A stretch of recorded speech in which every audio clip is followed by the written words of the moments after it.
3 months after my mother died, I found a letter she hid from me. It warned me about my uncle, and his return revealed secrets that could destroy me. 3 months ago, when my mother died, I thought grief was supposed to fade slowly, like a bruise. But her absence settled into the house like it wanted to live here permanently. Every corner still felt like her. The scent of jasmine tea in the kitchen, her handwriting on sticky notes left on the fridge, her slippers still resting beside the bed. I tried packing her things away, but I couldn't make it past the first drawer without breaking down. So instead, I started spending more time in her reading room, the place she spent hours in every night. Maybe it was my way of feeling close to her, or maybe I wanted to understand parts of her life that she kept hidden from me. It was in that reading room, on a night when grief was hitting harder than usual, that I found the unopened letter. It was slipped inside her favorite book, the one she used to reread every year on her birthday. The envelope was thin, yellowed at the edges, and had my name on the front in her handwriting. The date written in the corner made my chest tighten. The night before she died, my hands shook as I opened it. The first sentence stopped my breath. "Never trust your uncle." She wrote that our family had kept secrets from me, secrets she was afraid would destroy me if I didn't know how to handle them. She said she'd been followed, watched, and that she feared someone close to the family was trying to silence her. She begged me to stay away from the basement, the place where she died. The final line made my blood run cold. "If anything happens to me, it will be because of your uncle." I sat frozen for minutes. Growing up, my uncle had always been a distant figure, not cruel, but never warm. He and my mother used to fight over things they never explained to me. He stopped visiting completely when I turned 15. When she died, he didn't even call. And then, as if summoned by the letter, he showed up yesterday. He knocked on my door like he'd lived here his whole life. When I opened it, he was holding my mother's favorite book, the same book I had found the letter in. He said she wanted him to protect me. He claimed her death wasn't just an accident, that she had become paranoid in her last weeks, and he had tried to help her. He spoke softly, almost rehearsed, as if trying too hard to sound sincere. But my mother's shaking handwriting in the letter rang louder in my ears. Never trust him. I told him I needed space. He nodded and walked away without arguing, which somehow felt even stranger. That night, things started happening in the house. At first, it was the doors. I locked my bedroom door before sleeping, but around 2 a.m. I woke up to the creak of it opening. I sat up, heart hammering, watching the door drift inward slowly, silently. I got up, checked every room, but nothing was out of place. Or so I thought. The next night, the door opened again, this time with a whisper of cold air brushing my face. Then the photos began disappearing. We used to have dozens of family pictures along the hallway wall. By the third night, 5 were gone, all from the years when my uncle still visited us. No broken frames, no fallen nails, nothing. Just gone. I tried convincing myself it was the grief, or maybe I misplaced them, but deep down I knew something wasn't right. I set up my phone in the hallway the next night, recording the frames. Around 3 a.m., I swore I heard soft footsteps, but when I checked the video in the morning, the screen was just static, only for the hours between 2 and 4 a.m. Before and after that, everything recorded perfectly. The worst part began 4 days ago, the whispering. At first, it was faint, a soft sound like wind curling through cracks in the windows, but it wasn't the wind. The whisper had rhythm, direction, intent. And then one night around 3:12 a.m., I heard it clearly for the first time. Someone whispered my name from the basement where my mother died. I froze on the stairs, heart pounding in my ears. The whisper came again, closer, softer, as if the source was standing right behind the door. I backed away slowly, refusing to go closer. My mother's warnings echoed in my mind. Never trust your uncle. The basement is dangerous. I tried calling a friend to come over, but no one picked up. Eventually, exhaustion dragged me to sleep on the couch. But even then, I woke to faint tapping on the floor, like someone gently knocking from underneath. Yesterday morning, while leaving for work, I noticed something strange. My mailbox had a single item inside, a plain white envelope with no stamp. Inside was a torn corner of one of our missing family photos. On the back, in smudged ink, was a short message. "He's lying." I didn't know if it was my mother warning me, someone playing a cruel joke, or something darker. All I knew was that the house no longer felt like mine. Tonight, everything escalated. Around midnight, I heard movement downstairs again, not footsteps, but the unmistakable scrape of something heavy being dragged across the floor. My phone buzzed at the same moment. I grabbed it quickly, praying it was a friend. It wasn't. It was a text from an unknown number. "Don't go down there." Before I could reply, another message came in. "He's here. Stay in your room." I didn't know who the sender was, but fear swallowed me whole. I locked my door, pushed a chair against it, and sat in the corner quietly. Minutes later, I heard someone walking up the stairs. Slow, heavy, unhurried steps. They stopped right outside my door. Then came a knock, a soft, deliberate knock. "Let me in," my uncle's voice said through the door, calm, steady. "We need to talk." But the letter in my mother's handwriting pulsed in my mind. And then from behind him, or maybe through him, came a second whisper, a voice so fragile it made my skin lift. My mother's voice. "Don't open it." I clamped a hand over my mouth to stop myself from screaming as my uncle jiggled the doorknob. The house went utterly silent, except for one thing, the sound of something creaking open downstairs, the basement door. I didn't know what terrified me more, my uncle standing outside my room or whatever was waking up beneath the house. And for the first time since she died, I whispered aloud to my mother, "What did you try to warn me about?" I didn't expect an answer. But I swear, something in the walls whispered back. I stayed frozen in the corner of my room long after the footsteps faded from outside my door. I don't know how many minutes passed, maybe 10, maybe an hour. Time felt strange when fear was the only thing breathing with you. I kept my eyes fixed on the door, half expecting my uncle to return, half expecting something else entirely to push it open. But the house stayed unnervingly silent, the kind of silence that didn't feel empty but watched. At some point, exhaustion won over fear, and I dozed off sitting upright, my back against the wall, knees pulled tightly to my chest. When I jolted awake, the sun was barely rising, casting long shadows across my room. My neck ached from the way I slept, and my legs were stiff, but I didn't dare open the door immediately. I pressed my ear against it first. No footsteps, no whispers, no tapping from below, just stillness.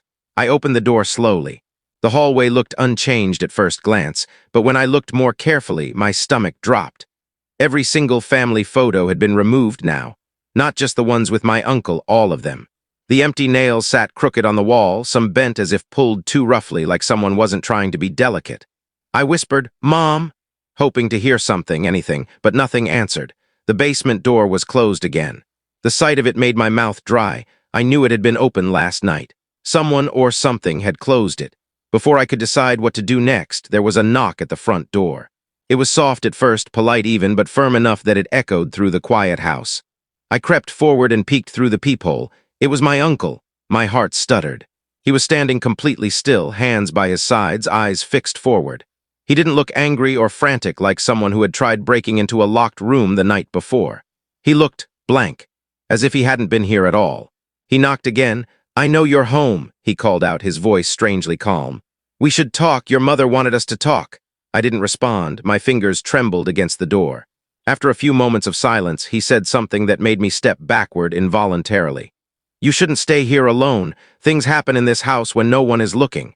He paused, then added, "You don't want to end up like she did." A surge of heat flushed through me. "What did you do to her?" I shouted before I could stop myself. But when I looked through the peephole again, he was gone. Not walking away, not stepping off the porch, just gone, like he had vanished between one blink and the next. I backed away from the door and grabbed my mother's letter from the drawer. I reread the lines again and again, as if a secret message might suddenly appear in the margins. But all it said was the same chilling warning, "Never trust your uncle." I texted the unknown number that had warned me last night. "Who are you?" I typed. "How do you know what's happening?" No reply, not even a delivered receipt. All day I moved from room to room feeling watched, the house groaning in ways it never used to. The kitchen light flickered every time I stepped inside. The temperature dropped when I passed by the basement door. Shadows clung to corners longer than they should. I kept turning around, expecting someone behind me. By evening, I couldn't take the silence anymore. I needed answers. So I grabbed the box of old papers stored in the reading room, papers my mother kept locked away in a drawer she thought I didn't know about. Inside were documents. Birth certificates, property records, faded letters, everything from the years before I was born. I sifted through them for hours until I found something strange. A photograph. It was one I'd never seen before, my mother standing beside my uncle, both much younger, standing in front of a house I didn't recognize. They were smiling, but it wasn't the kind of smile that felt warm. It looked forced, strained. And in the background, almost invisible unless you looked closely, There was a man standing in the doorway behind them. His face was blurred, but something about his posture made chills crawl up my arms. On the back of the photo were 3 words in my mother's handwriting. "He followed us." My breath caught. Followed who? Why, was that the same person she was running from before she died? I flipped through more papers, searching for something, anything that made sense. That's when I found the first voicemail. It wasn't saved on my phone. It was on an old digital recorder buried at the bottom of the box. I pressed play and my mother's voice cracked through the static. She sounded terrified. "He's getting closer. I can hear him at night. I thought I left it all behind, but he found us. If anything happens to me, please don't let him in." "Don't trust him, don't trust." The recording cut off abruptly. I stared at the device, my hand shaking, replaying her broken voice again and again. A knot twisted tight in my stomach. Then my phone buzzed, the unknown number again. This time the message was a single sentence. "He's inside." I froze. My eyes darted around the room. Cold air slipped across the back of my neck like a breath. The floor creaked behind me. I turned slowly, pulse pounding. Nothing. I typed back quickly, hands trembling. "Who? My uncle?" The reply came instantly. "No." Before I could ask anything else, a loud thud echoed from downstairs, directly from the basement. The sound was heavy, sharp, like something falling or being pushed. I stood at the top of the stairs, staring down into the darkness. The basement door was slightly ajar. I didn't want to go. Every instinct in me screamed to run, to leave the house and never come back. But something deep, something tied to my mother, pulled me toward it. Maybe it was because she died down there. Maybe the answers I'd been chasing were waiting below. I gripped the railing and descended slowly. The air grew colder with each step. By the time I reached the bottom, my breath was fogging in front of me. I switched on my phone's flashlight, the cone of light shaking as I aimed it around. It landed on the floor first. A family photo, face down. I turned it over slowly. It was the picture of me as a child, my mother holding me while my uncle stood beside us, smiling too stiffly. But the photo wasn't normal anymore. My uncle's face had been scratched out, not lightly, but violently, deep enough to tear the paper. My mother's face had a single small circle drawn around it, like someone marking a target. I dropped the photo. Behind me, something shifted in the darkness. When I turned, my uncle was standing at the bottom of the stairs. I hadn't heard him come in. I hadn't heard the door open. He was just suddenly there, staring at me with an expression I couldn't read. "You shouldn't be down here," he said softly. My voice trembled. "What did you do to her?" He stepped closer, hands raised as if calming a frightened animal. "It wasn't me. I tried to warn her for years. I tried to protect her from him." "Him who?" I demanded. He pressed a finger to his lips, listening. I didn't hear anything until I did, a whisper, my name. Coming from the darkest corner of the basement, my uncle's face drained of color. "We need to leave," he whispered. "Now." But something stepped out of the shadows behind him. I didn't see a face. Just the shape of a man too tall for the room, shoulders bowed, head lowered, as if he were leaning forward to listen. The air thickened, heavy and metallic. The whisper came again, closer this time, curling around my ears like breath. My uncle grabbed my arm and pulled me toward the stairs, but the basement door slammed shut above us. The lights flickered. My phone dimmed. Something cold brushed past me, and I couldn't tell if it was wind or a hand. My uncle shouted, "Run!" But there was nowhere to run. The shape was between us and the stairs now. It moved without sound, without warning, without anything human in its pace. And then in the darkness, I heard a voice I hadn't heard since she died. My mother. "Don't trust him," she whispered behind me. I spun around, but no one was there. My uncle was still pulling me up the steps, whispering, "He followed us." He followed her. "He doesn't want you, he wants the truth buried." The shape lunged forward. The lights exploded into darkness. Something grabbed my ankle. And the last thing I heard before everything went black was my mother's voice and my uncle shouting over each other, one telling me to run, the other telling me to stay. And then silence. I don't know who pulled me out of the basement. I don't know whose voice is whispering to me now as I write this. I only know one thing: whatever killed my mother is still here. And tonight, it finally knows my name. Thank you for being part of our community. Your likes, comments, and shares help us bring more unbelievable Reddit family stories every day. Don't forget to subscribe and hit the bell so you never miss a shocking story.